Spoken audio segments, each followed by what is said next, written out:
అందరికీ నమస్కారాలు. మేము తెలంగాణ ప్రాంతం వికారాబాద్ జిల్లా పరిగి నుండి బిఎన్ రెడ్డి నర్సరీ గుంటూరు జిల్లాకి రావడం జరిగింది.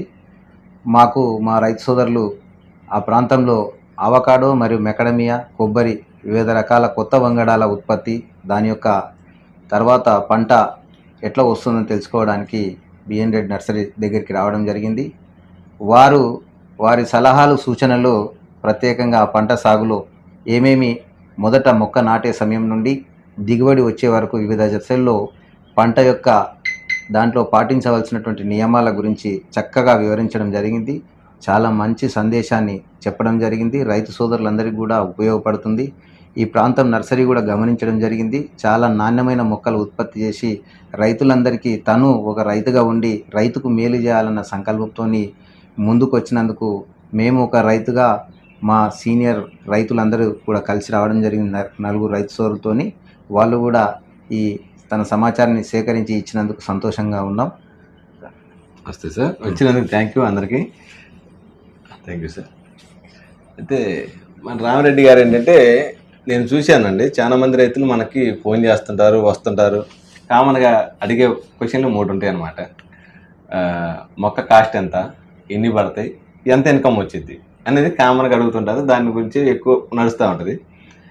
ఇలా రామిరెడ్డి గారి దగ్గర నేను గమనించిందంటే ముందు ఆ 3 క్వశ్చన్స్ అసలు అడగలేదు. ముందు రేటు గురించి అడగలేదు, ముందు ఎంత వస్తుంది అనేది తర్వాత చేయలేదు. తర్వాత కామన్గా ఏంటంటే అసలుకి ఏ క్వాలిటీ ఇస్తున్నారు, మాకున్న సాయిల్లో వస్తాయా, మా వాతావరణంలో వస్తాయా, మేమేమేం చేయాలా, ముందు అడిగింది ఏంటంటే మేమేమేం చేయాలా అంటే అతనికి ఉన్న అవగాహన నాకు అర్థమైంది ఏంటంటే మేము చేసేదాన్ని బట్టి మాత్రమే మనకి దిగుబడి వస్తుంది.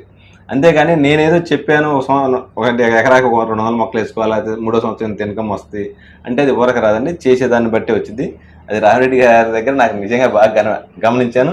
ఈ విధంగా కనుక రైతులు కనుక మేమేం చేయాలని ముందు కనుక అడిగి దాని ప్రకారం కనుక చేస్తే జాగ్రత్తగా మంచి ఈల్డింగ్ తీసుకోవచ్చు. దానికి మా నుంచి కూడా సహకారం అందిస్తాం. ప్లస్ మేమేంటంటే రామిరెడ్డి గారు అడిగినప్పుడు నాకు దాని గురించి ఏమన్నా మీ దగ్గర డేటా ఉందని అడిగారు. మేము ఇవన్నీ ఏంటంటే అవకాడోకి ఈ విధంగా, తర్వాత కోకోనట్కి, అలానే మెకడమియాకి, యాపిల్కి అన్ని రకాలు ఉన్నాయి. వీళ్ళకి 3 ప్రొడక్ట్స్ కావాలన్నారు. ఇవి నేను పేపర్ ఇస్తున్నాను, కాకపోతే చదువుకోవడం కంటే కూడా నేను ఈరోజు వివరించి మొత్తం దీంట్లో ఏదైతే ఉందో ఆయన పిన్ టు పిన్ క్వశ్చన్ వైజ్గా అడిగాడు. నేను అతనికి అర్థమయ్యేటట్టు వివరంగా చెప్పుకున్నా. అతను ఇది ఇస్తానన్న చెప్పినా సరే మళ్ళీ ఆయనకు ఒకవేళ ఏమైనా కమ్యూనికేషన్ గ్యాప్ వస్తే ఆయన డైరీలో నీట్గా రాసుకున్నారు రామిరెడ్డి గారు. ఓకే, ఆ శ్రద్ధ ఇది ఉన్నప్పుడు గ్యారంటీ పంట పండించడంలో ఎటువంటి ఇబ్బంది లేకుండా పంట పండిస్తాడు. అయినా సరే నేను వీళ్ళందరికీ ప్రతి ఒక్కరికి అంటే ఎలా చేయాలనేది ఏమైనా చిన్న డౌట్స్ ఉంటే ఆ డౌట్స్ అన్ని కూడా ఇలా చదువుకోండి. మీకు దీంట్లో అంటే మొక్క నాటే దగ్గర నుంచి పంట పండే వరకు, ప్లస్ దీనికి వచ్చే ప్రాబ్లమ్స్, తెగుళ్ళు ఏంటి, దానికి మందులు ఏంటి, ఫర్టిలైజర్ ఎలా వేయాలా, ఫస్ట్ సంవత్సరం, సెకండ్ సంవత్సరం అన్ని వివరంగా దీన్ని రాసాం, అయ్యాలకి ఇస్తున్నాం అన్నమాట.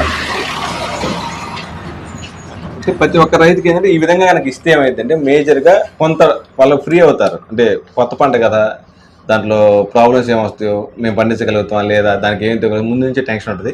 ఇది కనుక ఒకసారి కనుక చదివితే ప్రతి ఒక్క క్రాప్ గురించి టెన్షన్ అనేది ఉండదు, హ్యాపీగా రైతు పండించుకోవచ్చు. ధన్యవాదాలండి బాలనాగ్ రెడ్డి గారు. ఇది ఎలా అనిపిస్తుంది సార్? ఈ విధంగా మీకు మీ సమయాన్ని కేటాయించి మాకు చాలా విషయాలు పొందే విధంగా చెప్పారు. మీరు చాలా రీసెర్చ్ చేశారు కదా, గారు ప్రధాన పాత్ర వహించింది. ఆయనకు కూడా ప్రత్యేక ధన్యవాదాలు. అవును సార్, థ్యాంక్స్ అండి, థ్యాంక్స్. మంచి ఇన్ఫర్మేషన్ ఇచ్చారు.